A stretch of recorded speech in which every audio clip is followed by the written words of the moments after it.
কি অবস্থা জামান সাহেব, কেমন আছেন? আপনাদের ব্যবসা বাণিজ্য কেমন চলছে? জি স্যার, গতকাল পর্যন্ত তো ভালোই ছিলাম, কিন্তু আজকে আপনারা এলেন।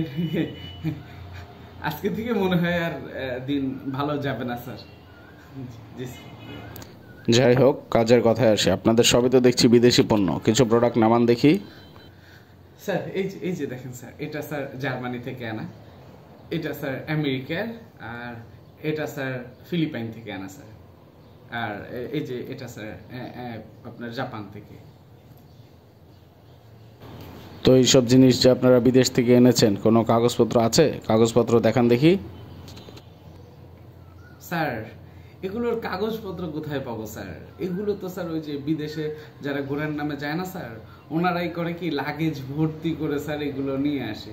স্যার বিদেশে তো গুলিস্তান আছে, ওই গুলিস্তান আছে না, ওই গুলিস্তান থেকে এগুলো নিয়ে আসে কম টাকায়। কারণ স্যার ওই যে ওনারা প্লেনে করে টিকিট ভাড়া দিয়ে গেছে, ওই প্লেনের টিকিটের টাকা তো উঠাতে হবে, এই জন্য স্যার ওনারাই নিয়ে আসে, এনে আমাদেরকে দিয়ে যায় স্যার। ঠিক আছে, এগুলো স্যার কোনো কাগজপত্র থাকে না স্যার। কাগজপত্র থাকে না মানে? তাহলে আপনার একটা জিনিস বাইরে থেকে এলো, এটার দাম কিভাবে নির্ধারিত হবে? দাম নিয়ে কোনো টেনশনই নাই। দাম স্যার আমাদের এখানে এই যে দেখেন স্যার, এই যে কমলা রঙের ট্যাগ আছে, প্রাইস ট্যাগ, এই যে স্যার সবুজ রঙের প্রাইস ট্যাগ আছে, এগুলো স্যার আমরা নিজেরা নিজে হাতে একদম সুন্দর করে স্যার লাগিয়ে দিই। মনে করেন দেশে যদি কোনো পেঁয়াজ রসুন আলুর দামও বাড়ে, সাথে সাথে স্যার আমরা প্রত্যেকটা কসমেটিক্স হোক বা যাই হোক, প্রত্যেকটা জিনিসের ট্যাগ টেনে উঠিয়ে ছিঁড়ে নতুন ট্যাগ বসিয়ে দেই স্যার। এতে স্যার একেবারে আমরা 1 সেকেন্ড বা একদিনও কার্পণ্য করি না স্যার, সাথে সাথে স্যার নতুন বাড়তি দাম আমরা দিয়ে দিই স্যার। ঠিক আছে, জিনিসপত্রের দাম বেড়ে গেলে স্যার আমাদের একটা জিনিস আর কম দামে পাওয়া যায় না স্যার। এই ব্যাপারে আমরা স্যার খুব সচেতন।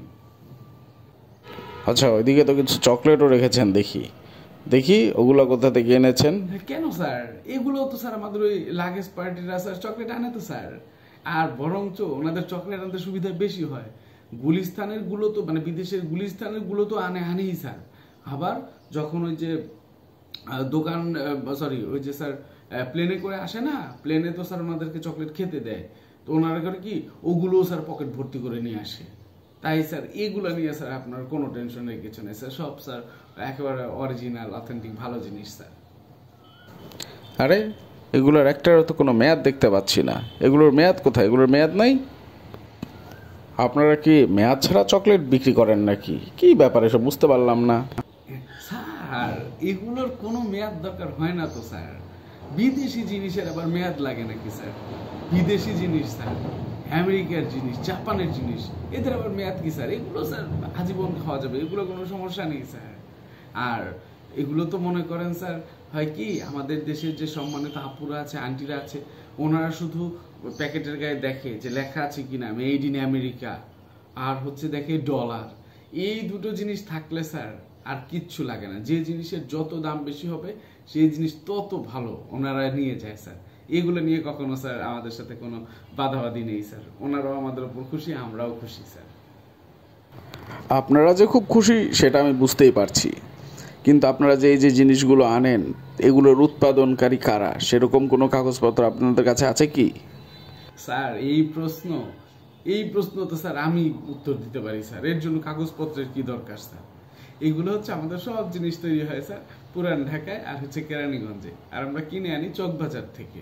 তাই এইগুলোর জন্য স্যার খালি খালি ওই কাগজপত্র রেখে জায়গা নষ্ট করার কি দরকার?